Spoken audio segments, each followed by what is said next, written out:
Ilang araw ako na walang boses. 1 week kasi ako na parang tinatrangkaso. So, puri ng Panginoon, nakaka-recover na.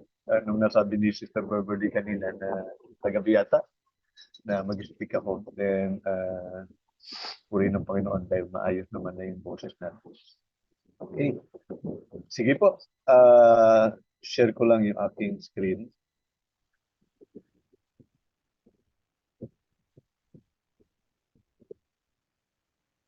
Okay. So, yeah. Okay. So, ang mensahe po sa gabing ito ay pamagatan po natin yung pattern of faithfulness. So, aralin po natin sa gabing ito yung tinatawag po nating katapatan o faithfulness. At napaka-importante po ito sa isang Kristiyano kasi once na naging Christian tayo, dapat nagiging tapat po tayo sa lahat ng bagay. Especially doon sa pagkatawag sa atin ng Panginoon. Maraming Kristiyano kasi ngayon, di ba? But si kapatid, hindi tapat sa maraming bagay, di ba? Kaya tapat sa pag-aaral ng salita ng Diyos, o tapat sa pagdalo sa mga simbahan, o tapat sa pagdalo sa mga gawain sa Panginoon. Yan masusukat din yung katapatan dyan. O yung iba, hindi tapat sa pagbibigay. Di ba? So, maraming bagay na kahit minsan Kristiyano na, nagkukulang pagdating sa katapatan. At yung katapatan, isa sa mga importanteng katangian na dapat natututunan o na ipapamuhay ng isang mananampalataya bilang mga lingkod ng Panginoon. Okay? So let's look at this. It is a pattern of faithfulness. Pray muna tayo. Lord, salamat muli sa gabi ito and for the opportunity na kami po'y makapanginig ng iyong mga salita. Dalangin namin, Panginoon, na ikaw ang siyang magturo sa amin. Dalangin namin ang pala ng Espiritu na siyang tumulong sa amin, Panginoon. Maging handa ang aming mga puso, ang aming mga isipan, Panginoon, para sa iyong mga salita. At matutunan namin ang katapatan sa aming mga buhay. Salamat po, Ama. Itong aming dalangin sa pangalan ni Jesus. Amen. Okay, pattern of faithfulness. So, ito yung aaralin natin sa pattern of faithfulness. Okay. So, in Psalms 101 verse 6, ang sabi dyan, my eyes or my favor shall be upon the faithful of the land. So, makita natin dyan na ang Panginoon, ang kanyang mata o ang kanyang favor ay andoon sa mga tapat na namumuhay dito sa lupa. And that they may dwell with me, he that walks in a perfect way, he shall serve me. So makikita natin dyan, yung favor ng God ay nasa mga faithful. Okay? At yung mga faithful, yun yung talagang naglilingkod sa Kanya. So, if you're not faithful, sorry to say, hindi rin tama yung paglilingkod na ginagawa. Kasi ang tunay na naglilingkod ay naglilingkod ng may katapatan. Okay? So according to Psalms 101 verse 6, ano ibig sabihin ng faithfulness o faithful? Faithful, it is a keeper of faith. It can be relied on, shown worthy of trust. So ang faithful daw ay tagapag-alaga no, ng pananampalataya. Mapagkakatiwalaan at makakapagpakita ng tiwala. Okay? Yan daw yung tinatawag nating faithful. Okay? So, mapagkakatiwalaan. Yan. So, yan ang ibig sabihin ng faithful. So, meron tayong verse in Acts chapter 16, verse 8 to 15. Ito ay si Lydia, no? Kung narinig niyo na yung pangalang Lydia, yan ay binanggit diyan sa Acts chapter 16. At si Lydia ay isa sa mga natagpuang tapat sa paglilingkod, no? Kasama ng mga apostol. Basahin po natin. So passing by Mysia, they went down to Troas, and a vision appeared to Paul in the night, a man of Macedonia was standing there, urging him and saying, "Come over to Macedonia and help us." So, nagkaroon siya ng vision. Nakita niya na merong humihingi ng tulong doon sa Macedonia. At sinasabi kay Apostol Pablo, "Come over to Macedonia and help us." So, humihingi sila ng tulong sa Macedonia. So, when Paul had seen the vision, immediately we sought to go on into Macedonia, concluding that God had called us to preach the gospel to them. So yung vision na yun, ang conclusion nila, may humihingi ng tulong sa kanila, at ang conclusion nila is sila ay mag-preach o mag-share ng gospel doon sa Macedonia. So, setting sail from Troas, we made a direct voyage to Samothrace, and the following day to Neapolis, and from there to Philippi, which is leading city of the district of Macedonia and a Roman colony. We remained in this city some days, and on the Sabbath day we went outside the gate to the riverside, where we supposed there was a place of prayer, and we sat down and spoke to the women who had come together. Okay, so may nakita sila mga kapatiran doon sa Macedonia. Karating sila ng Philippi, so iba't ibang lugar, no? Tapos may mga lugar ng panalanginan. Umupo sila doon, sabi diyan, at nakipag-usap doon sa mga babae na ando doon. And one who heard us was a woman named Lydia. At isa daw doon sa babae doon ay si Lydia. From the city of Thyatira, Lydia is a seller of purple goods. So she is a businessman. Alam niyo po, pag sinabing seller of purple goods, yung purple goods po yan, mga ano yan, mga high-end products po yan, no? Sa time nila, kasi mga purple. So parang mga hari o mga mayayaman lang ang nakakabili noon. So si Lydia, he's a seller of purple goods. So she's a businessman. And also who was a worshiper of God. So yung mga katangian niya, she is a businessman and she is a worshiper, di ba? And the Lord opened her heart to pay attention to what was said by Paul. So tumatingin tayo na binukas na rin yung puso niya at nakinig. I-pay attention. Pag nabing i-pay attention, nakinig ng mabuti, di ba? Kung ano sinasabi ng Apostol Pablo. And after she was baptized, and her household as well. So naligtas siya kasama ang kanyang buong sambahayan. At sabi niya, she urged us saying, okay, if you have judged me to be faithful to the Lord, come to my house and stay. Okay? So tingnan niyo yung salita. Kung natagpuan ninyo akong tapat sa Panginoon, parang dinidare na yung mga apostol na, if you found me faithful, then you go to my house. Di ba? So meron kaya sa ating maghahamon ng gano'n. O kung matagpuan mo akong faithful, punta ka sa bahay namin. Ha? Doon ka na muna tumuloy. Kasi di ba, sila Pablo, galing sila sa ibang lugar. So nakarating sila ng Macedonia. Ang galing no ano niya talagang she is very confident, no? Na sinasabi niya, if you have judged me to be faithful to the Lord, come to my house and stay. And she prevailed upon us. Okay? At ibig sabihin, she prevailed, ibig sabihin, talagang nakita nila ni Pablo, yung kasama ni Pablo, na itong babaeng to si Lydia ay faithful, no? Talagang yung hamon ni Lydia na kung makita raw siyang faithful, pumasyal sa kanilang bahay. Parang bihira na yata ngayon yung nag-aalok na pumunta sa bahay. No? Okay, pero because of her faithfulness, grabe yung hospitality. Yeah, grabe yung hospitality.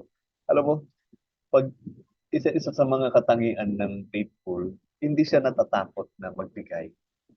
Hindi siya natatakot na mag-alok ng anumang bagay na meron siya. Di ba? Pero if you're not faithful, wala. Magiging madamos ka. Darating yung time, bakit ko pa pagtuloyin sa bahay ko? Baka magnanakaw pa yung mga yan. Mawala tiwala. Di ba?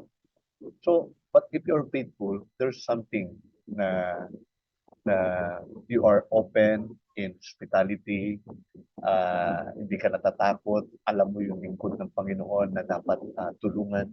Kasi di ba, galing sila sa ibang lugar.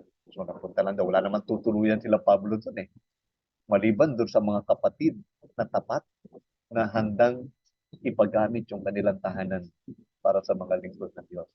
And in verse 40, sabi rito, and they went out of the prison. Kasi nakulong sila Pablo noong time na yan eh.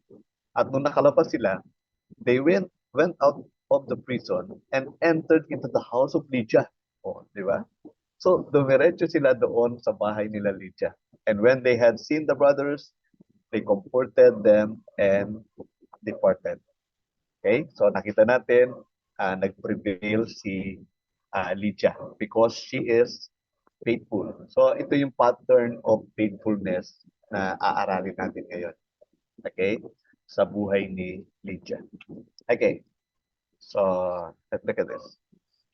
So, while Paul, Silas, and young Timothy are sailing, so tatlo sila, no? Si Paul, si Silas, si Timothy, nag-travel sila, nag-sail sila, they are looking for the man of Macedonia to help. Okay? Because that is the vision.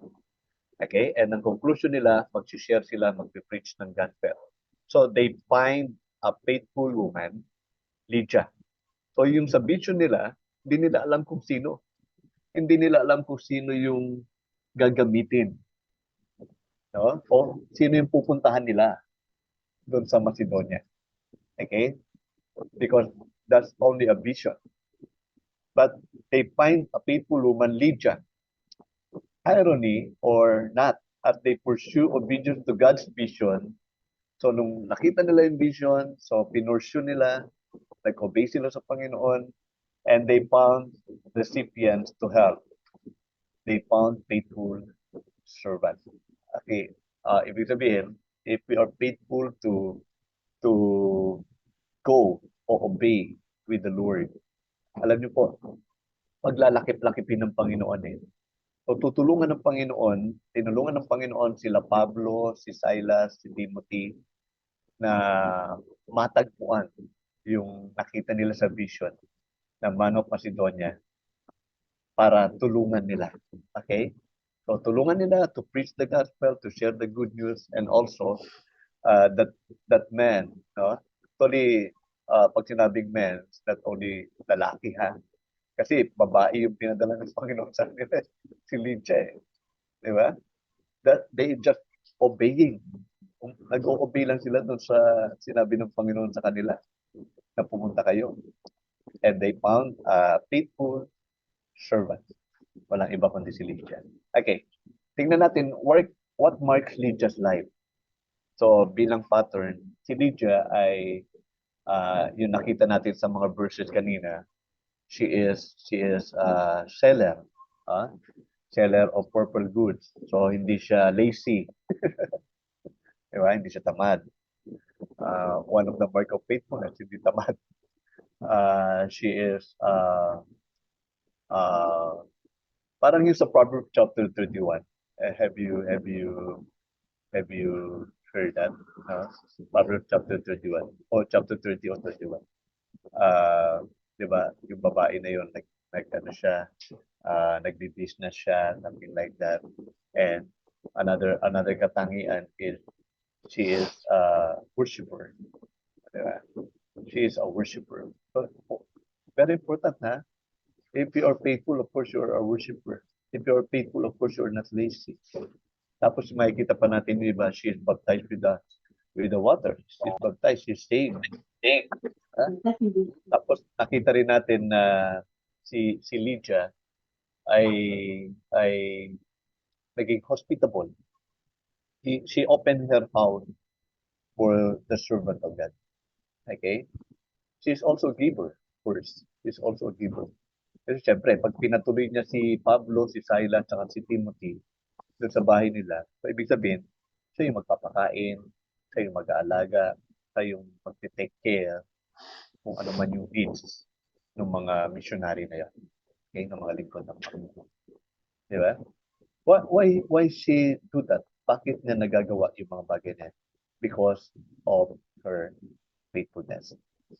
Take note kung babalikan ninyo yung verse sa verse 15, if you have judged me to be faithful to the Lord, come to my house and stay. Hindi lang basta pasyal ka sa bahay ko, hindi. Mag-stay muna kayo sa bahay mo. Wow. Di ba? So makita natin yung faithfulness niya, makita natin yung kanyang hospitality because of her faithfulness. Okay. So faithfulness in being true the purpose that God has created us for. So, yan daw ang faithfulness. Pagiging totoo doon sa layunin ng Diyos kung ano yung pagkakalikha niya sa atin. Okay. Being found faithful to our Creator's purposes is surely one of the highest honor that we could ever find ourselves to be. Okay? So being found faithful, kung ano yung purpose ng lumikha sa atin, okay? Yan ang one of the highest honor. Diba? One of the highest honor. Naalala niyo yung verse sa Matthew chapter 25, yung sinabi ng Panginoon na good and faithful servant. Wala tayong nabanggit dun. Good and faithful pastor or good and faithful businessman, good and faithful whatever, kung ano man yung title dito sa lupa. Ang binanggit nandun, good and faithful servant. Okay? And that's one of the highest honor that we could ever find ourselves to be. No? Yung iba, nagpapakadoktor pa, nagpapakadalubhasa, magatos ng maraming bagay o ginagamit yung kanilang buhay sa mga walang kwenta. Hindi ko man sinabi hindi natin hanapin kung ano man yung mga kailangan natin dito sa lupa. But what I'm saying is being faithful is one of the highest honor na pwede nating ibihis sa sarili natin. Okay? Makita natin sa sarili natin na we are faithful. Okay? So, faithfulness to being His temple. So, importante yan. Bilang mga templo ng Diyos, we have to be faithful. Okay? Faithfulness to be His steward o katiwala. No? Kung ano yung pinagkatiwala sa atin ng Diyos. Tayo pinagkatiwalaan ng mga talento, then we have to be faithful on that.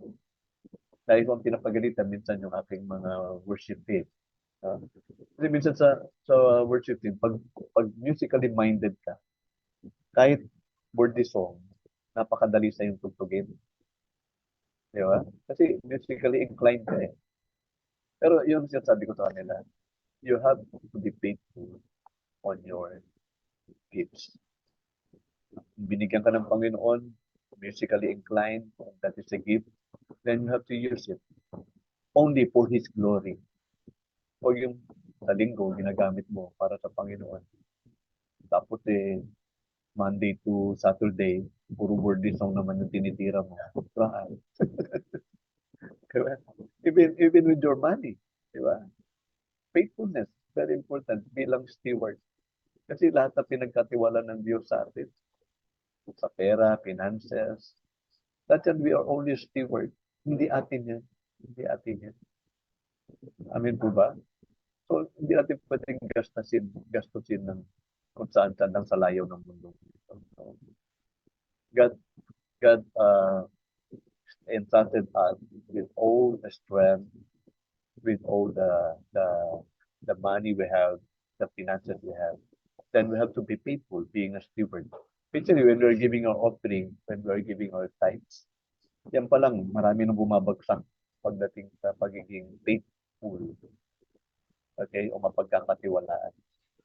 Okay? Also, we have to be faithfulness to being son or daughter. So kung tayong mga anak o mga anak ng Diyos, we have to be faithful being a son and daughter. And also his vice-regent o ano din to eh, parang pag sinabing vice-regent, katiwala din yan. No? Katiwala. And also, faithfulness to being his servant, bilang isang mga lingkod ng Panginoon. And that is our created purposes. Faithfulness to being a temple, his steward, his son and or daughter, his vice-regent, and his servant. That is our created purposes. Na maging tapat tayo sa mga bagay na yan, no? Bilang mga ganyan.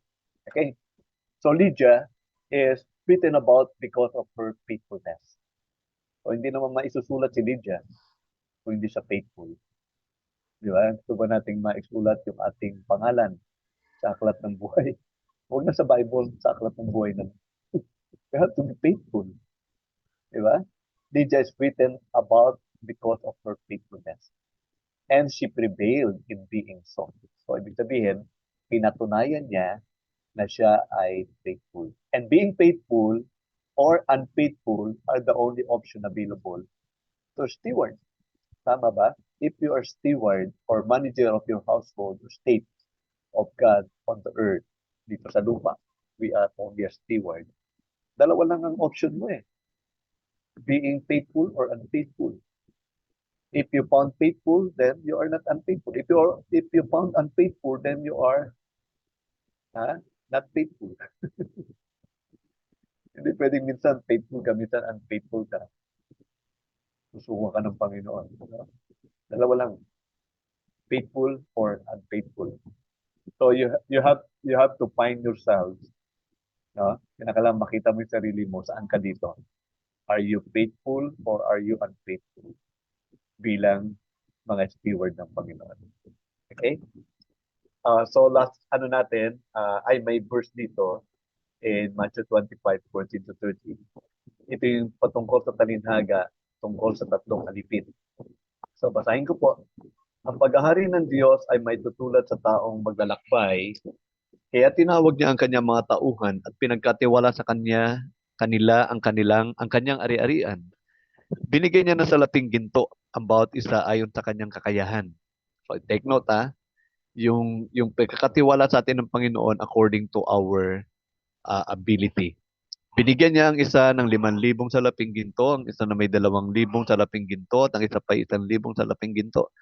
Pagkatapos nito siya'y umalis, kumilos agad ang tumanggap ng 5,000 sa laping ginto at ipinangalakal iyon. So hindi siya naging tamad. Okay? Kumita siya ng 5,000 sa laping ginto. So imagine 100% ang kinita niya. Gayon din naman, ang tumanggap ng 2,000 sa laping ginto ay kumita pa ng 2,000 sa laping ginto. So 100% din ang kinita niya. Ngunit ang tumanggap ng 1,000 sa laping ginto ay humukay sa lupa, tinago ang salaping ginto ng kanyang Panginoon. Pagkaraan ng mahabang panahon, bumalik ang Panginoon ng mga tauhang iyon, sila'y pinag-ulat. Lumapit ang tumanggap ng 5,000 sa laping ginto at sinabi, Panginoon, ito po ang 5,000 sa laping ginto na iniwan niyo sa akin. Ito naman po ang 5,000 sa laping ginto na tinubo nito. Wow, grabe ah. Di ba? So binalik niya yung puunan, binalik niya pa yung tubo. At sinabi sa kanya ng Panginoon, magaling, tapat at mabuting lingkod, halika. Samahan mo ko sa aking kagalakan. Naging tapat ka sa kaunting halaga, kaya gagawin kitang tagapamahala ng malaking halaga. So yung maliit na bagay na naging tapat siya, malaki pinagkatiwala sa kanya ng Panginoon. Lumapit din ang tumanggap ng 2,000 sa laping ginto at ang sabi, Panginoon, ito pong iniwan niyo sa akin 2,000 sa laping ginto.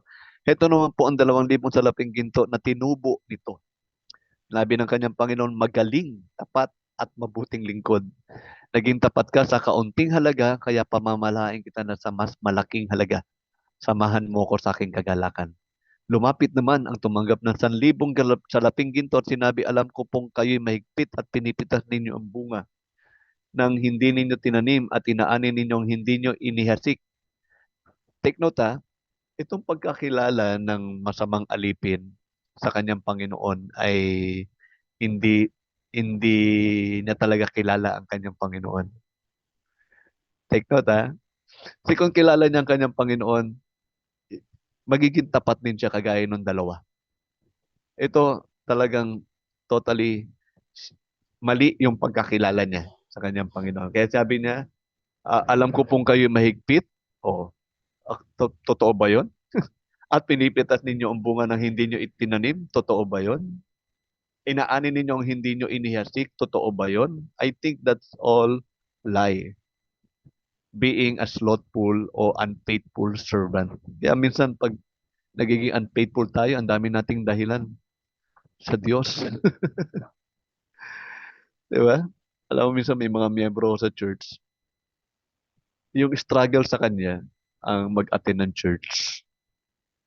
May mga taong ganun. Struggle sa kanya mag-attend ng church. Pag linggo, kumusta ka kapatid? Ba't di ka na pag-church? Pasensya na po, masama ho pakiramdam ko. Pero mababalitaan mo mula Lunes hanggang Sabado, walang absent sa trabaho. Kahit masama ang pakiramdam, pumapasok sa trabaho. Pero pagdating ng linggo, masama ang pakiramdam, hindi aatin ng church. Marami mga marami mga estudyante, ganun din. Oh, Monday hanggang Saturday may mga pasok yan. Tapos sabihin nila, Pastor, pasensya na po, hindi kami nakapag-church ng linggo. Ang dami yung assignment, pati linggo. Di ba? So, alam niyo po, pag ang isang tao hindi faithful sa Lord, ang daming dahilan. I tell you. Ang daming dahilan. Hindi mauubusan ng dahilan. At darating pa yung time na ang church ay kalaban pa ng kanyang pamilya. May pero tinakong miyembro na naging ganun. Pastor, di na ako na makakapag-church kasi linggo lang po yung available ng pasyal ng pamilya namin eh. Hindi na ho ko nakasama. Kaya sapat na po yung makapag-church minsan, ganyan. O hindi na makakapag-church kasi nga yung wala na akong time sa pamilya. Hello? Di ba? If you're not faithful, ang dami mong dahilan. I tell you. Gaya nung itong binabasa natin in verse 24. Matthew 25 in verse 24. Lumapit naman tumanggap ng 1,000 salaping ginto. Alam ko pong kayo mahigpit at pinipitas ninyo ang bunga ng hindi nyo itinanim at inaani ninyo ang hindi nyo inihasik. Di ba? And that's all lie. Dahil hindi na talagang kilala ang Panginoon niya na siya ang may-ari ng lahat.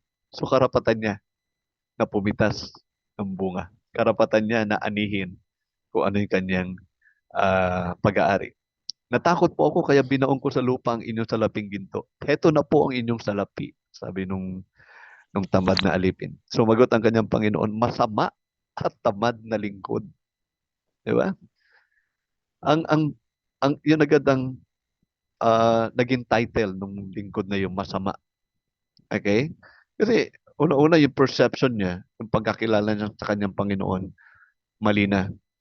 Pangalawa, ang dami niyang dahilan para lang hindi niya magawa kung ano yung tungkulin niya bilang mga lingkod. Okay? Masama at tamad na lingkod. Alam mo palang pinipitas ko ang bunga ng hindi ko tinanim at inaani kong hindi ko inasik. Bakit hindi mo na lamang inilagay sa bangko ang aking salapi? Kahit paano may tinubo sana ito. Kunin ninyo sa kanya ang 1,000 salaping ginto at bigay sa may 10,000 salaping ginto.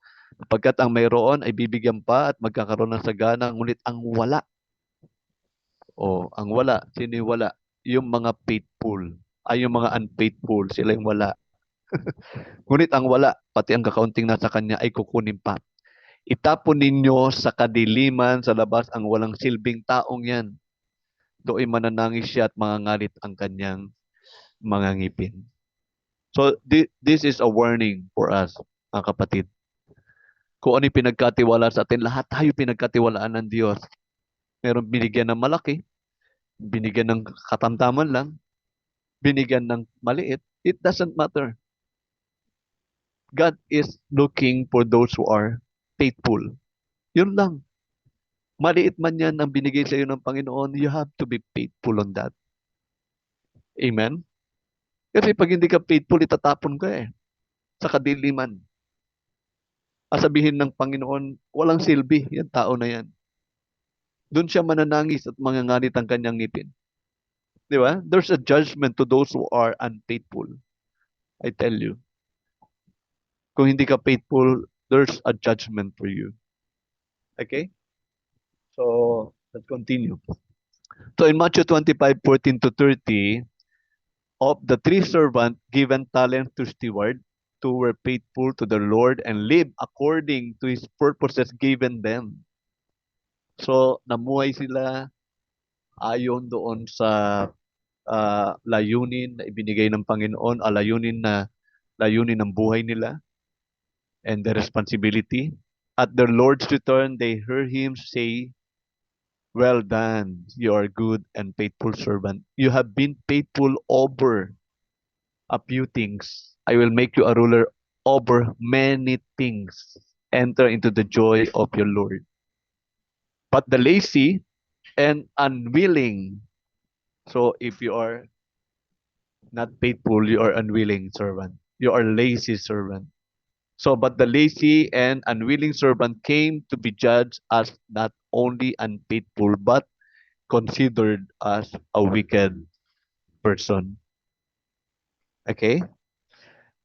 In 1 Corinthians chapter 4, verse 2, this is how one should regard us as servant of Christ and a steward of mystery of God. Moreover, it is required of stewards that they be found faithful. So bilang mga steward ng Panginoon, ang requirements ay maging faithful. Love for Jesus will lead us to be faithful to Him who first loved us. So tandaan ho natin, if we love the Lord Jesus Christ, yan ay magdudulot sa atin ng pagiging tapat sa Kanya.